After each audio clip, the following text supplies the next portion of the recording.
ಕಾಲೇಜುಗಳಲ್ಲಿ ಚುನಾವಣೆ ನಡೆಸಲು ಮುಂದಾದ ಸರ್ಕಾರ. ವಿದ್ಯಾರ್ಥಿ ಸಂಘಗಳ ಎಲೆಕ್ಷನ್ಗೆ ಸರ್ಕಾರ ಗ್ರೀನ್ ಸಿಗ್ನಲ್ ಅನ್ನ ಕೊಟ್ಟಿದೆ.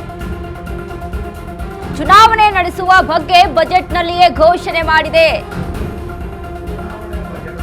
ವ್ಯಾಪಕ ಹಿಂಸಾಚಾರ ಹಿನ್ನೆಲೆ 1990ರಲ್ಲಿ ಚುನಾವಣೆಗೆ ಬ್ರೇಕ್.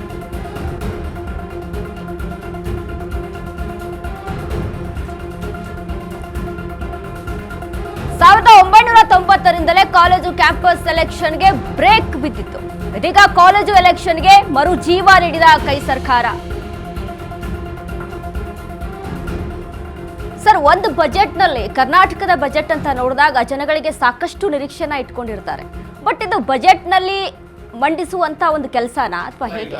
ಸಿದ್ದರಾಮಯ್ಯನವ್ರು ಬಜೆಟ್ ಮಂಡಿಸ್ತವ್ರೆ ಅಂತಂದ್ರೆ ಜನ ಸೀರಿಯಸ್ನೆಸ್ ಬಿಟ್ಬಿಟ್ಟವ್ರೆ. ಯಾಕೆಂದ್ರೆ ಅವ್ರ ಬಗ್ಗೆ ನಂಬಿಕೆನೇ ಇಲ್ಲ. ಈಗ ಕಳೆದ ಬಾರಿ ಅನೌನ್ಸ್ ಮಾಡಿರ್ತಕ್ಕಂಥ ಬಜೆಟ್ನ ಎಷ್ಟೋ ಅನುದಾನಗಳು ಬಂದೇ ಇಲ್ಲ ಇನ್ನೂ ಕಳೆದ ಬಜೆಟ್ನಲ್ಲಿ. ಇನ್ನು ಈ ಬಜೆಟ್ ಬಗ್ಗೆ ನಾವೇನು ನಂಬಿಕೆ ಹೇಳ್ಕೊಳ್ಳೋಣ. ನೋಡಿ, ಇವತ್ತು ರಾಜ್ಯದ ಸಾಲ ಇವತ್ತು ಈ ಬಜೆಟ್ದು ಸೇರಿಕೊಂಡು 9,40,000 ಕೋಟಿ ರಾಜ್ಯದ ಸಾಲ ಆಗುತ್ತೆ. ಅರೆ, ಇವ್ರು ಅಧಿಕಾರದಿಂದ ಹಿಡಿಯೋದಕ್ಕೆ 11 ಲಕ್ಷ 12 ಲಕ್ಷ ಕೋಟಿ ಸಾಲ ಮಾಡ್ಬಿಟ್ಟು ಹೊರಬಿಡ್ತಾರೆ. ಈ ರಾಜ್ಯನ ಅಡಮಾನ ಇಡಬೇಕಾಗುತ್ತೆ. ನಾವು 50,000 ಬಡ್ಡಿಯನ್ನೇ ಕಟ್ತಾ ಇದ್ದಾರೆ. ನೋಡಿ, ನಾನು ಕ್ಲಿಯರ್ ಆಗಿ ಹೇಳ್ತೀನಿ ಮೇಡಮ್, ಇವತ್ತು ಇವರಿಷ್ಟು ಗ್ಯಾರಂಟಿ ಯೋಜನೆಗಳಿಗೆ ಕೊಡ್ತಾ ಇರ್ತಕ್ಕಂಥದ್ದು 52,000 ಕೋಟಿ, ಬಡ್ಡಿ ಕಟ್ತಾ ಇರ್ತಕ್ಕಂಥದ್ದು 50,000 ಕೋಟಿ. ಅರೆ, ನೀವು ಇಷ್ಟೊಂದು ಸಾಲ ಮಾಡೋದು ಬಡ್ಡಿ ಕಟ್ಟೋ ದುಡ್ಡಲ್ಲಿ ಗ್ಯಾರಂಟಿನೇ ಕೊಟ್ಬಿಡ್ಬೋದಾಯ್ತಲ್ಲ. ಈ ರಾಜ್ಯದ ಆರ್ಥಿಕ ಪರಿಸ್ಥಿತಿ ಯಾವ ಮಟ್ಟಕ್ಕೆ ಹೋಗ್ತಾ ಇದೆ ನೋಡಿ. ಇವರು 3 ಬಾರಿ ಬಜೆಟ್ ಅನ್ನ ಮಂಡಿಸಿದ್ದಾರೆ ಮೇಡಮ್. 2023 ಅಧಿಕಾರಕ್ಕೆ ಬಂದ ಮೇಲೆ 3 ಬಾರಿನೂ ಸಹ ಡಿಫಿಸಿಟ್ ಬಜೆಟ್ ಅನ್ನ ಮಂಡಿಸಿದ್ದಾರೆ. ಇದೇ ಬೊಮ್ಮಾಯಿ ಅವರು ಅಧಿಕಾರದಿಂದ ಇಳಿಬೇಕಾದ್ರೆ ಸರ್ಪ್ಲಸ್ ಬಜೆಟ್ 35,000 ಕೋಟಿ ಸರ್ಪ್ಲಸ್ ಬಜೆಟ್ ಅನ್ನ ಮಂಡನೆ ಮಾಡೋಗಿದ್ರು. ಇವ್ರು ಹೇಳ್ತಾರಲ್ಲ, ಅದೆಷ್ಟು 17 ಬಾರಿ 18 ಬಾರಿ ನಾನು ಬಜೆಟ್ ಮಂಡನೆ ಮಾಡಿದ್ದೀನಿ ಅಂತೇಳಿ. ಇವ್ರಿಗೆ ಅಷ್ಟು ಅನುಭವ ಇಲ್ವಾ? ಅಷ್ಟೊಂದು ಅನಾನುಭವಿಗಳ ಇವರು. ರಾಜ್ಯದಲ್ಲಿ ಇವತ್ತು ರೆವಿನ್ಯೂ ಡೆಫಿಸಿಟ್ ಅಲ್ಲಿ ಇದೆ. ಪ್ರಪ್ರಥಮ ಬಾರಿಗೆ ರೆವಿನ್ಯೂ ಡೆಫಿಸಿಟ್ ಅಂದ್ರೇನು? ಅವತ್ತಿನ ಖರ್ಚು ವೆಚ್ಚಗಳು, ಅವತ್ತೇನು ಹಣ ಬಂತು, ಅವತ್ತೇನು ಖರ್ಚು ಮಾಡ್ದೋ ಅದನ್ನ ರೆವಿನ್ಯೂ ಡೆಫಿಸಿಟ್ ಇಟ್ಟಿರ್ತಕ್ಕಂಥದ್ದು. ಮತ್ತೆ ಇವ್ರು ಇನ್ನೊಂದು ಮೇಡಮ್, ಇವ್ರು ಗ್ಯಾರಂಟಿ ಯೋಜನೆಗಳಿಗೆ ಹೇಳ್ತಾರಲ್ಲ, ನಾವು ಸಾಲ ಮಾಡ್ತಾ ಇದೀವಿ. ಯಾಕೆ ಸಾಲ ಮಾಡ್ತಿದ್ದೀರಿ? ಗ್ಯಾರಂಟಿ ಯೋಜನೆಗಳಿಗೆ ಮಾಡ್ತಾ ಇದೀವಿ. 54,000 ಕೋಟಿ ದುಡ್ಡು ಕೊಡಬೇಕು, ನಾವು ಅದಕ್ಕೆ ಗ್ಯಾರಂಟಿ ಯೋಜನೆ ಸಾಲ ಮಾಡ್ತಾ ಇದೀವಿ. ಆಯ್ತು ಸ್ವಾಮಿ, 54,000 ಕೋಟಿ ನೀವು ಗ್ಯಾರಂಟಿಗಳಿಗೆ ಹಣ ಕೊಡಬೇಕು, ನೀವು ಸಾಲ ಮಾಡ್ತೀರಿ. ಸಾಲ ಎಷ್ಟು ಮಾಡಿದ್ರಿ? 54,000 ಕೋಟಿ ಸಾಲ ಮಾಡಿ. ನೀವ್ಯಾಕೆ 1,32,000 ಕೋಟಿ ಸಾಲ ಮಾಡ್ತಾ ಇದ್ದೀರಿ? ಸರಿ ಆಯ್ತು, 1,32,000 ಕೋಟಿ ಸಾಲ ಮಾಡಿದ್ರ? ಸಾಲ ಮಾಡಿದ್ರು ಸಹ ನೀವು ಗ್ಯಾರಂಟಿ ಹಣಗಳನ್ನ ಕೊಟ್ಟಿಲ್ವಲ್ಲ.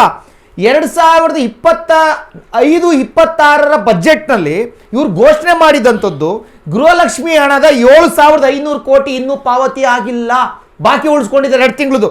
ಅನ್ನಭಾಗ್ಯದ್ದು, ಒಂದು ನಿಮಿಷ ಮೇಡಮ್, ಅನ್ನಭಾಗ್ಯದ್ದು 688 ಕೋಟಿ ಇನ್ನೂ ಬಾಕಿ ಉಳಿಸ್ಕೊಂಡಿದ್ದಾರೆ. ಇವ್ರು ಕೊಡ್ತೀನಿ ಅಂತ ಹೇಳಿದ ಹಣ ಇನ್ನೂ ಕೊಟ್ಟಿಲ್ಲ. ಅಂದ್ರೆ 5 kg ಅಕ್ಕಿ ಕೊಡಕ್ಕಾಗಲ್ಲ, ನಿಮ್ಮ ಅಕೌಂಟಿಗೆ ದುಡ್ಡು ಹಾಕ್ತೀನಿ ಅಂತ ಹೇಳಿದ್ರಲ್ಲ, ಅದನ್ನ ಹಂಗೆ ಉಳಿಸ್ಕೊಂಡವ್ರೆ. ಶಕ್ತಿ ಯೋಜನೆ ಸರ್ಕಾರ ಸರ್ ಇಷ್ಟು ರೀತಿಯಾಗಿ ಅಂದ್ರೆ ಓಪನ್ ಆಗಿ ಈ ರೀತಿಯಾಗಿ ತೋರಿಸ್ಕೊಳ್ತಾ ಇದೆ, ಸಾಲ ಹೀಗಿದೆ, ಇಷ್ಟೆಲ್ಲ ಮಾಡ್ತಾ ಇದೀವಿ ಅಂತ. ಬಟ್ ಇನ್ನೊಂದು ಪಾಯಿಂಟ್ ಇದೆ ಹೇಳ್ಬಿಡ್ತೀನಿ ನಾನು. ಶಕ್ತಿ ಯೋಜನೆ 4,000 ಕೋಟಿಯನ್ನ ಬಾಕಿ ಉಳಿಸ್ಕೊಂಡಿದ್ದಾರೆ, ಕೊಟ್ಟಿಲ್ಲ ನಿಗಮ ಮಂಡಳಿಗೆ. PWO ಪಂಚಾಯತ್ ಇಲಾಖೆ ನೀರಾವರಿ 33,000 ಕೋಟಿ ಉಳಿಸ್ಕೊಂಡಿದ್ದಾರೆ, ಕೊಟ್ಟಿಲ್ಲ.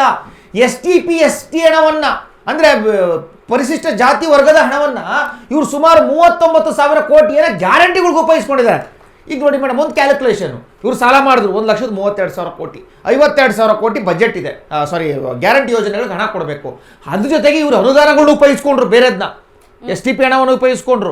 ಅದ್ರ ಜೊತೆಗೆ ಬೇರೆ ಬೇರೆ ನಿಗಮ ಮಂಡಳಿಗಳಿಗೆ ಚಿತ್ರಾನ್ನಕ್ಕೆ ದುಡ್ಡು ಹಾಕ್ದಂಗೆ ಹಾಕೋರೆ, 1 ಕೋಟಿ 2 ಕೋಟಿ ಈ ತರ ಹಾಕಿದ್ದಾರೆ. ಈಗ ನೀವು ನೋಡಬೇಕು, ವಿಶ್ವಕರ್ಮ ನಿಗಮ ಮಂಡಳಿ, ಯಾದವ ನಿಗಮ ಮಂಡಳಿ, ಲಿಂಗಾಯತ ನಿಗಮ ಮಂಡಳಿ, ಒಕ್ಕಲಿಗ ನಿಗಮ ಮಂಡಳಿ, ಇವಕ್ಕೆಲ್ಲ ನೀವು ನೋಡ್ಬಿಟ್ರೆ 3 ಕೋಟಿ 4 ಕೋಟಿ ಈ ರೀತಿ ಹಾಕಿದ್ದಾರೆ ಹಣವನ್ನ. 500 ಕೋಟಿ 1,000 ಕೋಟಿ ಹಾಕ್ತಿದ್ರು. ಇಷ್ಟೆಲ್ಲ ಮಾಡಿದ್ರು ಸಹ ಇವ್ರ ಗ್ಯಾರಂಟಿ ಕೊಡಕ್ ನಮ್ಮ ಹತ್ರ ದುಡ್ಡಿಲ್ಲ, ಅಭಿವೃದ್ಧಿಗೆ ದುಡ್ಡಿಲ್ಲ ಅಂತ ಹೇಳ್ತಾರೆ. ಇದಕ್ಕೆ ಪರಿಹಾರ ಏನು? ಲೂಟಿ ಹೊಡೆಯೋದು ಬಿಡಬೇಕು. ಇಷ್ಟೆಲ್ಲ ಹಣವನ್ನ ಕ್ರೋಢೀಕರಿಸ್ತಾರಲ್ಲ, ಇವ್ರು ಆಲ್ಮೋಸ್ಟ್ 2 ಲಕ್ಷ ಕೋಟಿ 2.5 ಲಕ್ಷ ಕೋಟಿ ಆಗುತ್ತೆ ಈ ಹಣ. ಇವರೆಲ್ಲ ಟೋಟಲ್ ಕ್ರೋಢೀಕರಿಸ್ತಕ್ಕಂಥದ್ದು. ಈ ಕ್ರೋಢೀಕರಿಸ್ತಕ್ಕಂಥ ಹಣ ಎಲ್ಲೋಗ್ತಾ ಇದೆ? ಸಾಲ ಮಾಡ್ತಾ ಇದ್ದೀರಿ, ಹಣ ಬರ್ತಾ ಇದೆ, ಯೋಜನೆಗಳನ್ನ ನಿಲ್ಲಿಸ್ತೀರಿ, ಕೃಷಿ ಸಮ್ಮಾನ ಯೋಜನೆಯನ್ನು ನಿಲ್ಲಿಸ್ತೀರಿ. ನೀವು ಅಧಿಕಾರಕ್ಕೆ ಬರ್ತಿದ್ದಂಗೆ ರೈತ ವಿದ್ಯಾನಿಧಿಯನ್ನು ನಿಲ್ಲಿಸ್ತೀರಿ. ನೀವು ಅಧಿಕಾರಕ್ಕೆ ಬರ್ತಿದ್ದಂಗೆ TC ಕೊಡ್ತೀವಿ ಉಚಿತವಾಗಿ, ಅದನ್ನ ನಿಲ್ಲಿಸ್ತೀರಿ. ಇಷ್ಟೆಲ್ಲ ನಿಲ್ಲಿಸಿದ್ರು ಸಹ ನೀವು ರಾಜ್ಯದ ಸಮಸ್ಯೆಗಳನ್ನ ಬಗೆಹರಿಸಕ್ಕಾಗ್ತಾ ಇಲ್ಲ ಅಂತಂದ್ರೆ ನೀವು ಹಣವನ್ನ ಏನ್ ಮಾಡ್ತಾ ಇದ್ದೀರಿ?